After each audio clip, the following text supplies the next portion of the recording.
इकाई 3.2 पाश्चात्य काव्यशास्त्र प्रैक्टिस क्वेश्चन नंबर 31। निम्नलिखित में से कौन सा समीक्षक नई आलोचना से संबंधित नहीं है? आंसर है रोला बार्थ।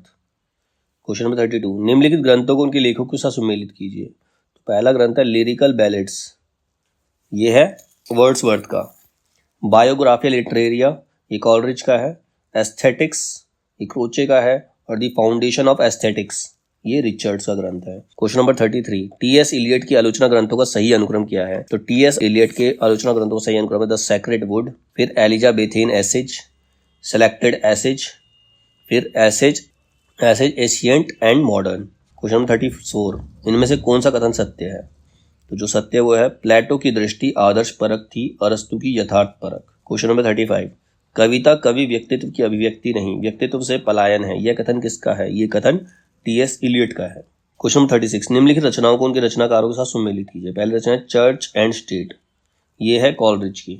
लिटरेचर एंड ड्रामा, ये मैथ्यू अर्नोल्ड की है। द फाउंडेशन ऑफ एस्थेटिक्स, ये आई.ए. रिचर्ड्स की है। आर्स पोएटिका, ये हॉरेस की है। Question number 37। लेखन काल के अनुसार निम्नलिखित पाश्चात्य आलोचकों का सही अनुक्रम क्या है? तो सही अनुक्रम है वर्ड्सवर्थ। Question number 37। लेखन काल के अनुसार निम्नलिखित पाश्चात्य आलोचकों का सही अनुक्रम क्या है? तो उसका सही अनुक्रम है वर्ड्सवर्थ, क्रोचे, टी.एस. इलियट और आई.ए. रिचर्ड्स। Question number 38। काव्य को प्रकृति की अनुकृति किसने कहा है? तो काव्य को प्रकृति की अनुकृति अरस्तु ने कहा है।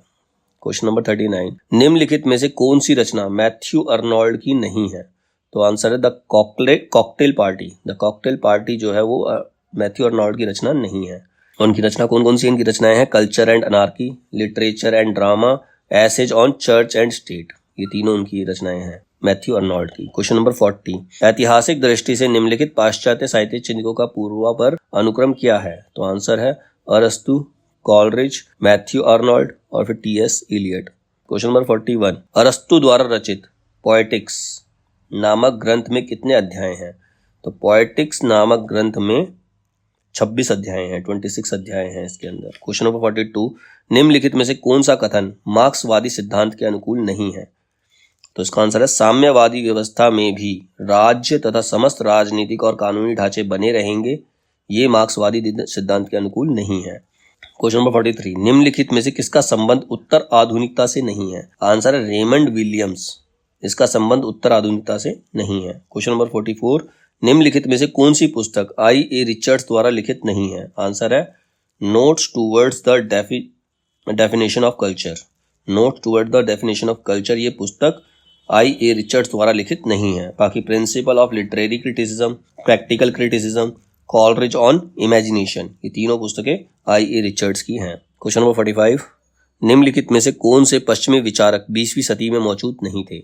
आंसर है सैमुअल टेलर कॉलरिज, ये 20वीं सदी में मौजूद नहीं थे। Question number 46।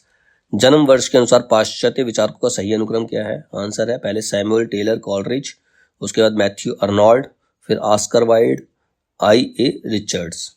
क्वेश्चन 47। कॉलरिज की काव्य संबंधी धारणा का प्रमुख आधार क्या है? तो कॉलरिज की काव्य संबंधी धारणा का प्रमुख आधार जैववादी सिद्धांत है। Question number 48।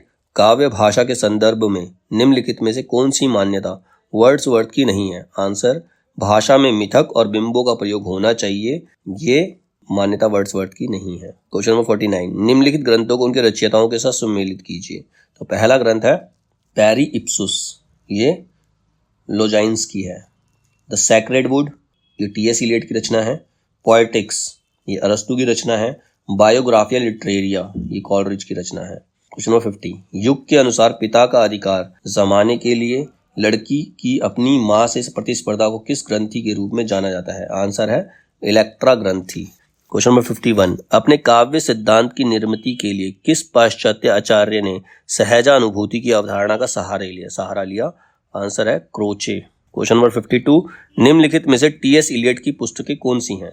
तो इसमें से जो टी.एस. इलियट की पुस्तकें हैं वो है द सेक्रेड वुड और द वेस्टलैंड। Question number 53। निम्नलिखित में से कौन सा कथन सही नहीं है? आंसर है अरस्तु का अनुकरण सिद्धांत प्लेटो के अनुकरण सिद्धांत का अनुकरण मात्र है, ये कथन सत्य नहीं है। Question number 54। निम्नलिखित पाश्चात्य आचार्यों का जन्म वर्ष के आधार पर सही अनुक्रम क्या है? उसका सही अनुक्रम है 3241, यानी सबसे पहले सैमुअल टेलर कॉलरिज, उसके बाद फर्डिनांड द सास्योर, उसके बाद है आई ए रिचर्ड्स और लास्ट में रोलाम बार्थ। क्वेश्चन 55, निम्नलिखित में से कौन सा कथन सही है? तो कॉलरिज के अनुसार किसी कलाकृति का मूल्य उसकी कलात्मकता में है, उसके बाहर नहीं। ये कथन सही है। क्वेश्चन 56, बिंबवाद का संबंध निम्नलिखित में से किस आचार्य से है? तो बिंबवाद का संबंध एजरा पाउंड से है। क्वेश्चन नंबर 57, रूसी रूपवाद के प्रतिकूल अवधारणाएं कौन सी हैं? तो रूसी रूपवाद के प्रतिकूल अवधारणाएं जो हैं वो हैं रसवाद और मार्क्सवाद। क्वेश्चन नंबर 58, निम्नलिखित में से कौन सा कथन सही है? आंसर, रिचर्ड्स जिसे संप्रेषण कहते हैं वह भारतीय काव्य शास्त्र के साधारणीकरण का ही एक रूप है। तो ये कथन सही है। क्वेश्चन नंबर 59, सूची 1 और सूची 2 को सम्मिलित कीजिए। पहला है रम्य कल्पना। ये किसका है? ये है सैमुअल टेलर कॉलरिज का। ये सिद्धांत है, रम्य कल्पना का सिद्धांत जो है सैमुअल टेलर कॉलरिज का है। मूल्य सिद्धांत ये आई ए रिचर्ड्स का है। परंपरा की अवधारणा सिद्धांत जो है टी.एस. इलियट का है। उत्तर आधुनिकतावाद ये रोलाम बार्थ का सिद्धांत है।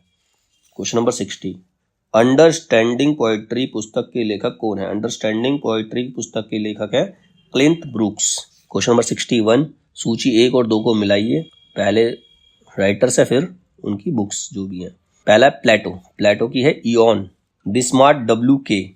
इनकी है literary criticism a short history, इनकी पुस्तक का नाम है। कॉलरिज की पुस्तक है lectures on Shakespeare. Frank Raymond Leavis, इनकी पुस्तक है the great tradition. Question number 62, Thomas Stearns Eliot के अनुसार परंपरा क्या है? टॉमस स्टर्न्स इलियट के अनुसार परंपरा जीवित संस्कृति का एक अंश है। क्वेश्चन नंबर 63, निम्नलिखित में से कौन सा कॉलरिज का ग्रंथ है? आंसर है लेक्चर्स ऑन शेक्सपियर। ये ग्रंथ कॉलरिज का है। क्वेश्चन नंबर 64, निम्नलिखित ग्रंथों का सही अनुक्रम बताइए। तो इसका सही अनुक्रम है 1, 3, 4, 2, यानी कि सबसे पहले रिपब्लिक, उसके बाद प्रैक्टिकल क्रिटिसिज्म, फिर आता है एसेज एंशिएंट एंड मॉडर्न, और उसके बाद आता है mind in the modern world. ये इसका सही अनुक्रम है।